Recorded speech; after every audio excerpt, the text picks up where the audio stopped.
D.H. Lawrence's The Rocking Horse Winner is really a dark fairy tale in many ways, and I'd like to begin with the text so you can get a feeling for just to what extent it really is just that. There was a woman who was beautiful, who started with all the advantages, yet she had no luck. She married for love, and the love turned to dust. She had bonny children, yet she felt they had been thrust upon her, and she could not love them. They looked at her coldly, as if they were finding fault with her, and hurriedly she felt she must cover up some fault in herself. Yet what it was that she must cover up she never knew. Nevertheless, when her children were present, she always felt the center of her heart go hard. This troubled her, and in her manner she was all the more gentle and anxious for her children, as if she loved them very much. Only she herself knew that at the center of her heart was a hard little place that could not feel love. No, not for anybody. Everybody else said of her, "She is such a good mother, she adores her children." Only she herself and her children themselves knew it was not so. They read it in each other's eyes. It begins really pretty much like Once Upon a Time, and in a very sort of expansive way gives us a sense of this woman's character, of her inner life as well as her outer life. And it moves on to what we call a dene, again, the given in a story.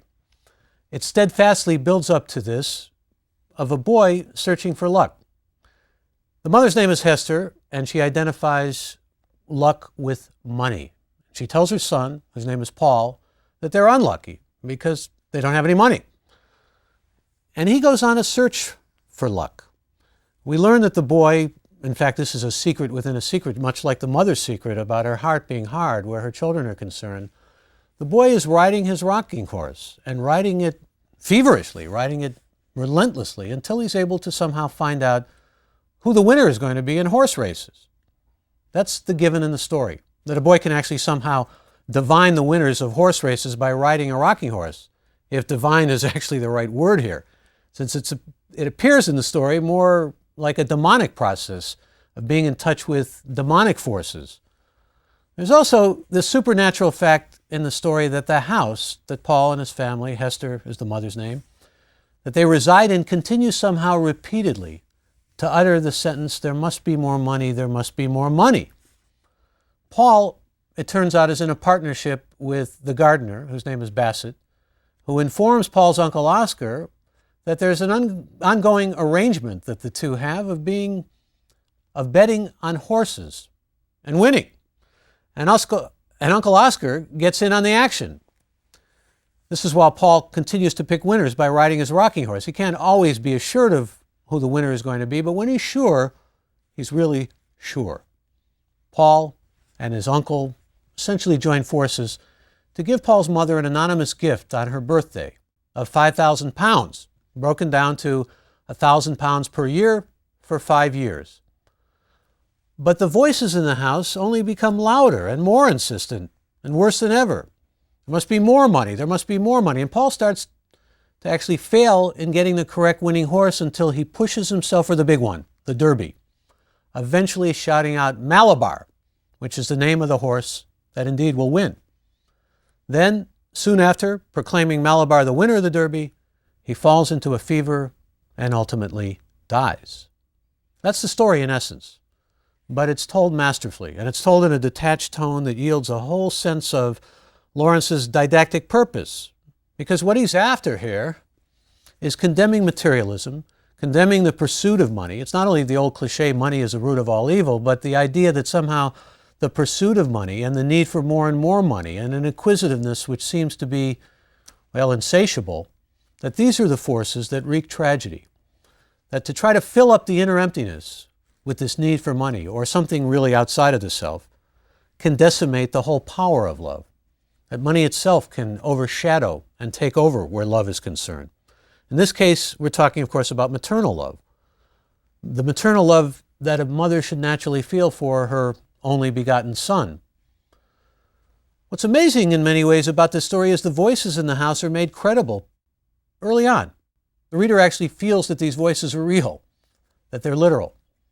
And this has a good deal to do with Lawrence's control. He controls us as readers because he builds up this emotional and supernatural effect in the story beginning with the house being haunted by this need for money and these voices resounding through the house.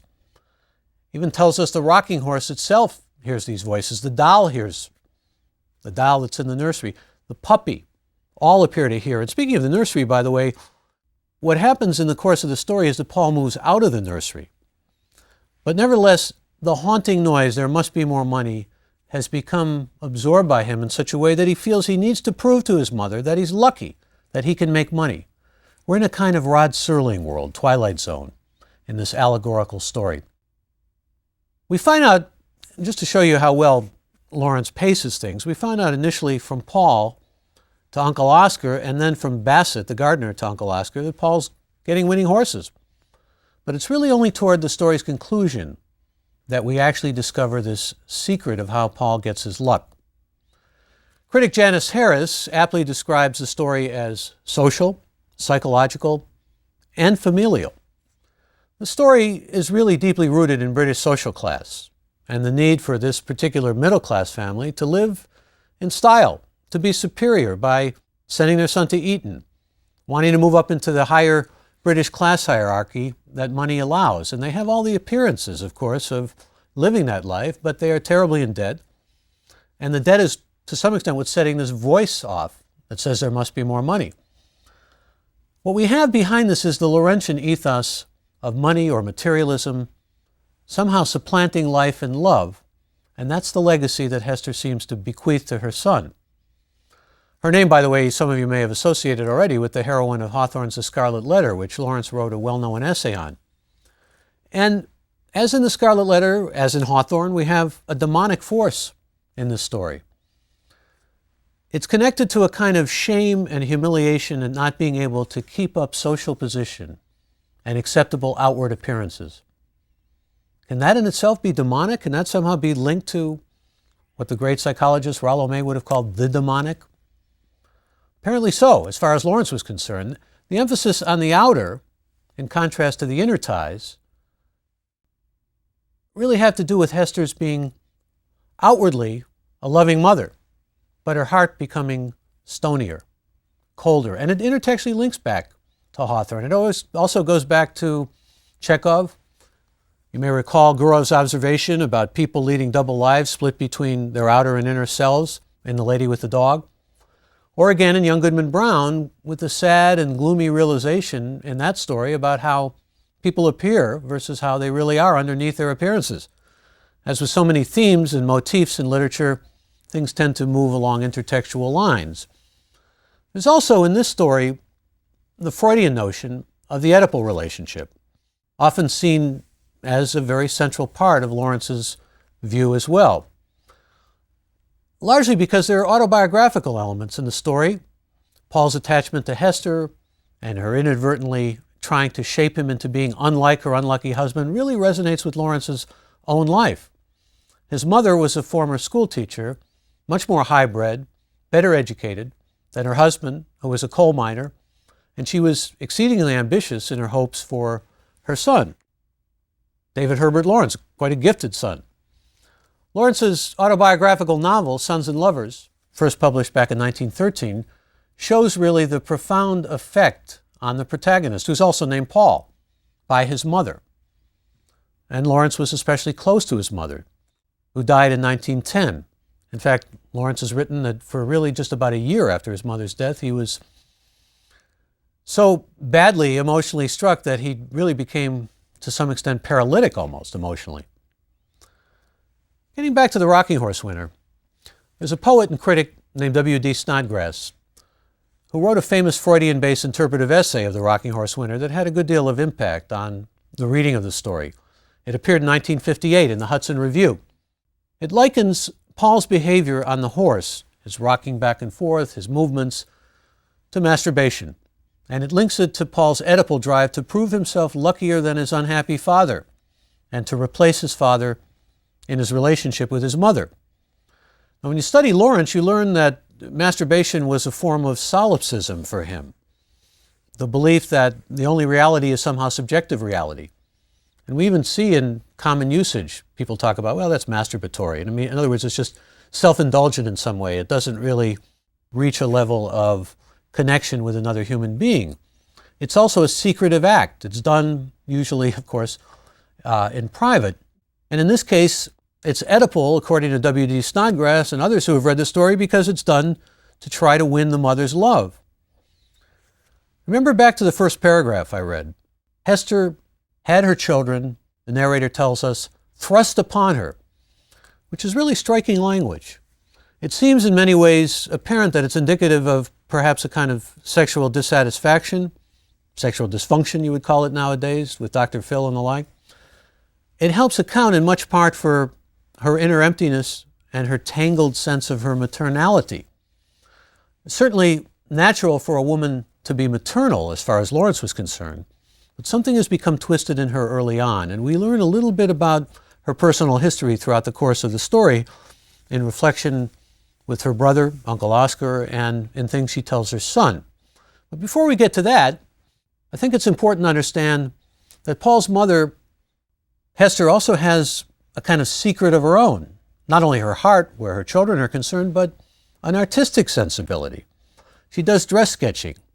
We can see how Paul inherits her habits as well as her obsessions. But unlike his mother, he succeeds in winning at great cost, winning for her, but only to lose his life and cause her to lose her son. And by the way, I should mention that when she goes out and does some dressmaking and things of that sort, she finds that others are making more money than her. So there again is that dissatisfaction where money is concerned, centrally linked to money. We also discover in the course of this story that Paul's mother is from a gambling family. Her brother Oscar, though lucky because he gave Paul the 10 shillings that led to Paul's winning his first bet, Paul had taken money first from Bassett the gardener and had been unlucky with that money. But Uncle Oscar, he feels, gave him luck. So here's this whole question of what is luck in the story? What is luck, and what does it have to do with money, and what does it have to do with happiness? Oscar is a gambler. We're told that gambling in the family caused great damage. Hester tells Paul that. It's almost as if Lawrence is intimating that gambling is an ongoing family or hereditary disease of some sort, something that really had a good deal of speculation attached to it many years later. So here's a story that gets us deeply into family and into really lineage or heredity, also traditions that are passed down that are linked to gambling, not good traditions, traditions that are in fact said to do a great deal of damage, but what that damage is, we don't know. Nevertheless, it seems to be something that Paul has inherited, seems to be part of his legacy. The story also has a whole religious dimension to it, a religious significance. Bassett is taking money and putting it into horse bets, taking money and holding it for Paul, his money as well. It started out with Uncle Oscar's fronting him some money. And when Bassett, the gardener, speaks to Paul, he is as serious as a church. He speaks of the young master, as he's called, in a secret religious voice.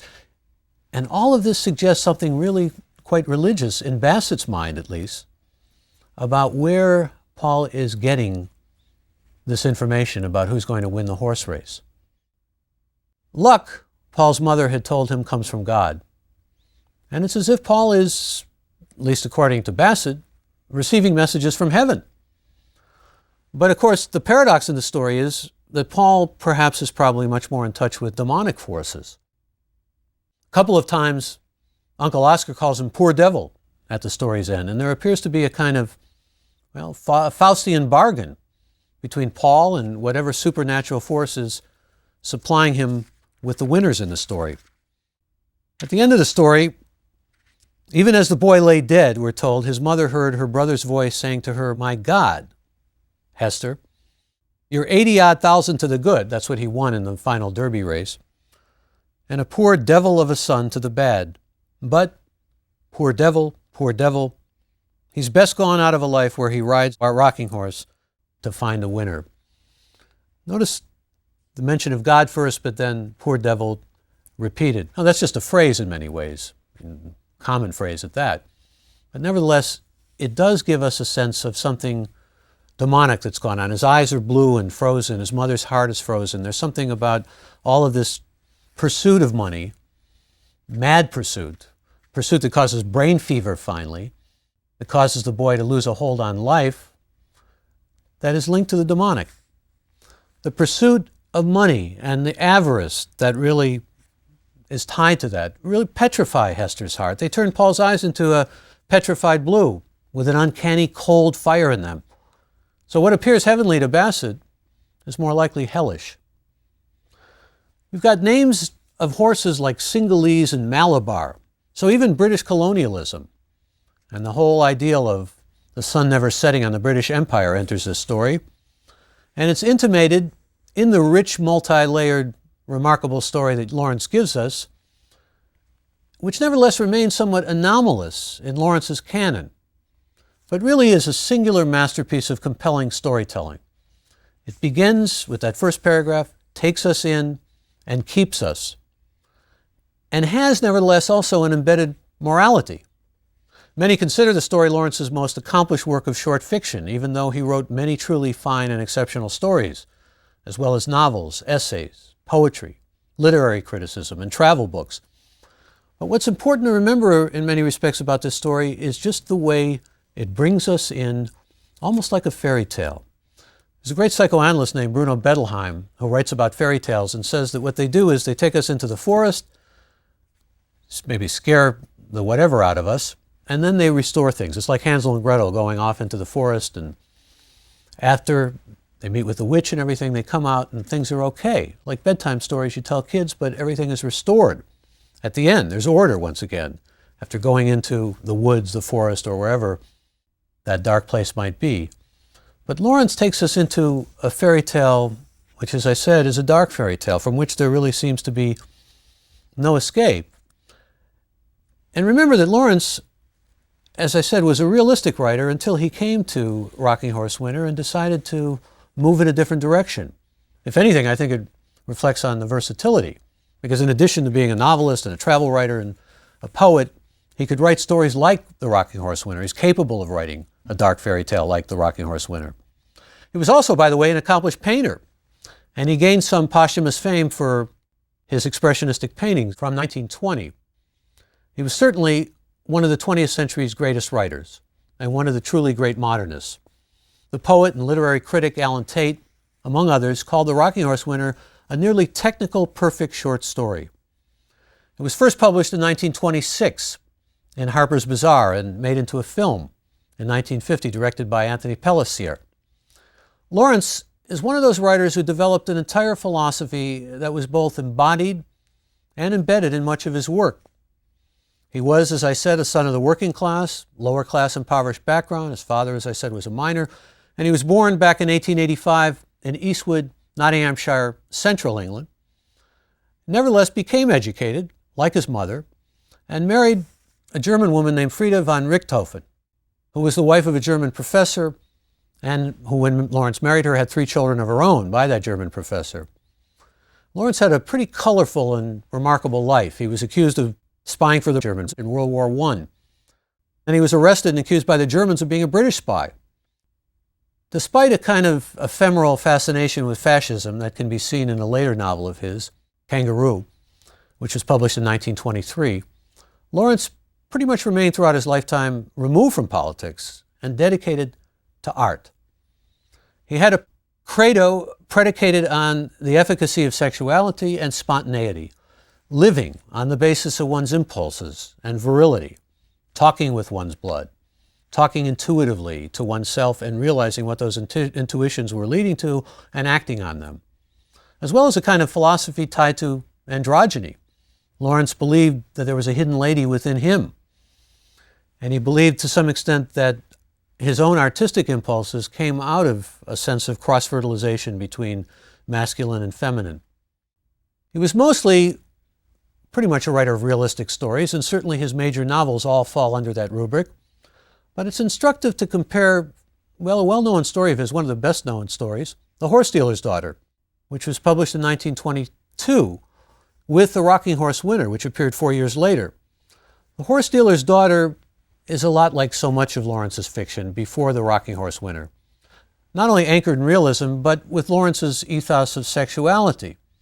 So, for example, you have a doctor in the story and a young woman who is on the verge of suicide. The doctor rescues her, There's some exposure of flesh, and as a result, there's this sense of something within their blood, chemistry, electricity, whatever you want to call it, that draws them to each other. And suddenly there's a marriage proposal, and it seems like they're really destined to be together.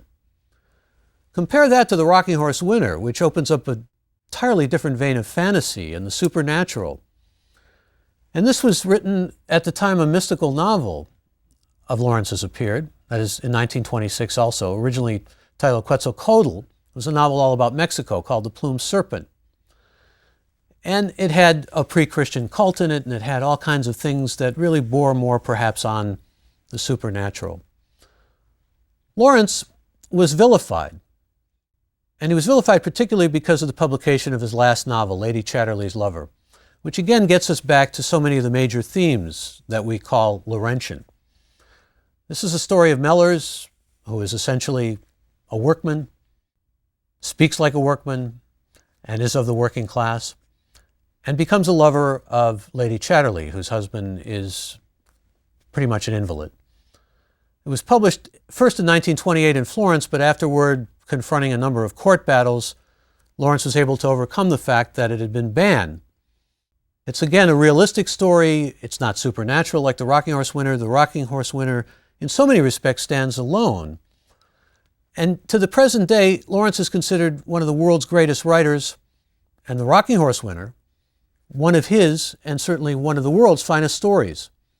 It's one of those stories, despite W.D. Snodgrass's criticism, that really had a great deal of influence on the way people have continued to interpret the story in this Freudian way, has set critics and scholars debating a wide range of interpretations. It's a lot to do with the fact that there are so many different levels of meaning in the story. And it can be read in all of these different contexts: social, psychological, familial, or religious. And that's just to name a few. As I said, it's also a story very much rooted in class divisions. And Lawrence had, for his entire life, an interest and a disposition toward the mystical, what we call intuitive as opposed to rational thinking.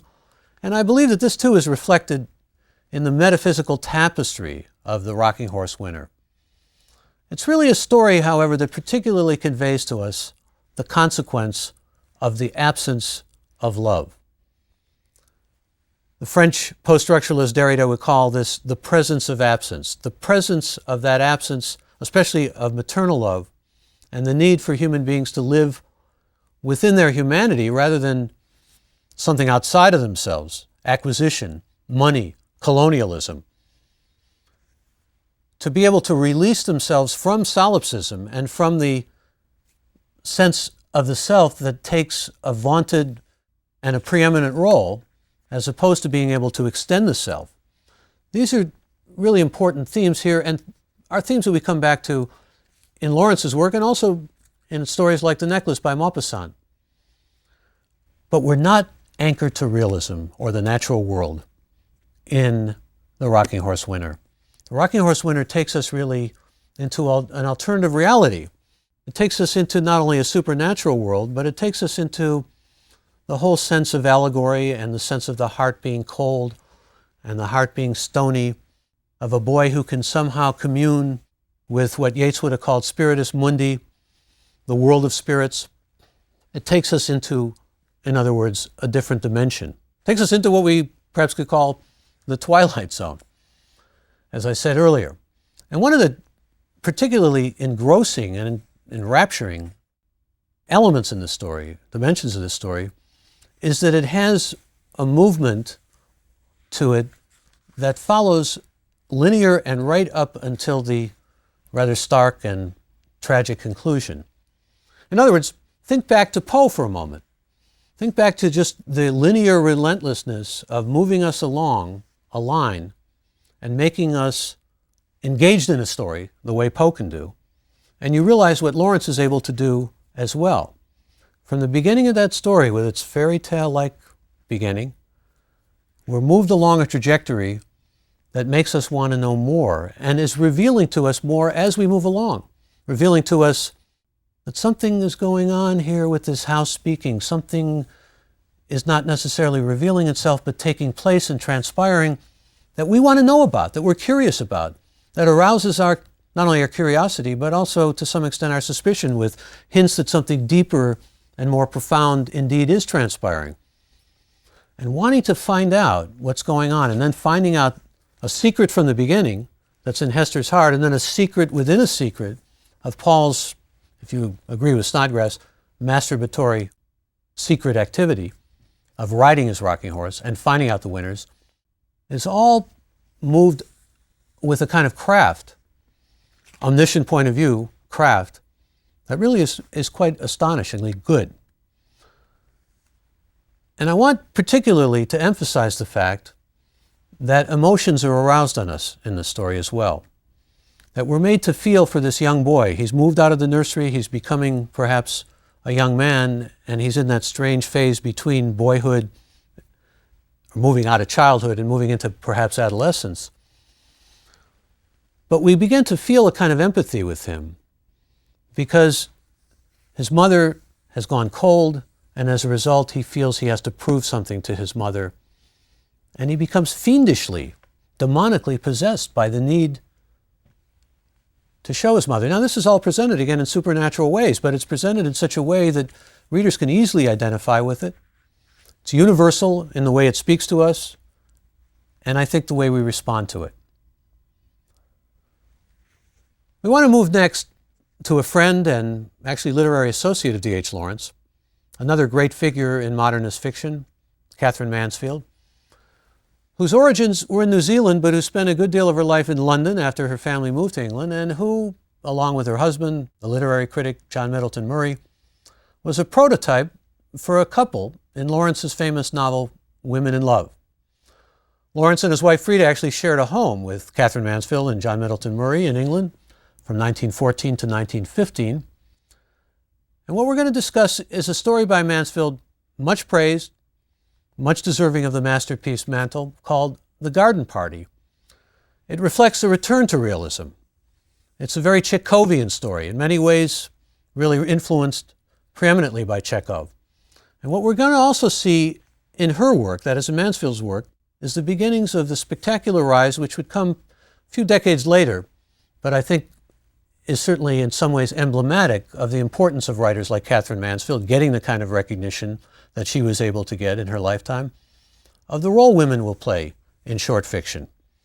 And it's a central role, particularly as the years go by and particularly as waves of feminism begin to have their impact.